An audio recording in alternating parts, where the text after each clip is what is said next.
నమస్కారం అండి. ఏకాదశి అని చెప్పి నేనైతే మాత్రం ఇస్కాన్ గుడికి వెళ్ళానండి. అక్కడ ఏకాదశికి ప్రసాదాలు అయితే స్వీకరించాక అందరం అలా కూర్చున్నాక అందరూ ఆడవాళ్ళు ఇలా పూల సేవకైతే మాత్రం చేస్తున్నారండి. బలరామ జయంతి సందర్భంగా 5 రోజులు వేడుకలుగా చేస్తారు. ఇది మొదటి రోజు కోసమని అందరూ ఆడవాళ్ళు ఇలా పూలనైతే మాత్రం కడుతూ ఉన్నారండి. మీరు కూడా చేయండి అంటే నేను కూడా అలా కూర్చొని కొన్ని సేవకైతే మాత్రం ఉన్నానండి. అందరూ మాతాజీలు కూడా చూడండి చక్కగా పూలన్నిటిని కూడా పెద్దవాళ్ళు అందరూ కూడా ఇలా పూలమాలని రకరకాలుగా అయితే కడుతున్నారండి స్వామివారి కోసం అని చెప్పి.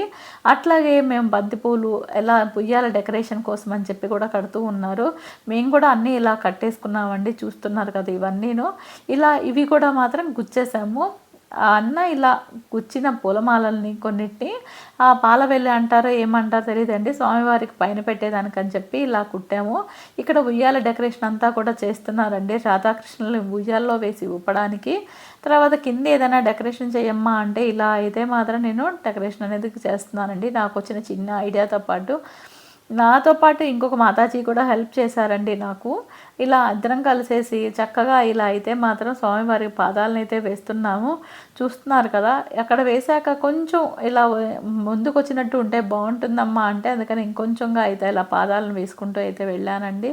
ఈసారికి నాకు స్వామివారి ఇచ్చిన అనుగ్రహంతో ఇలా అయితే మాత్రం వేశాను. ఇది మొదటి రోజు బలరామ జయంతి వేడుకలండి.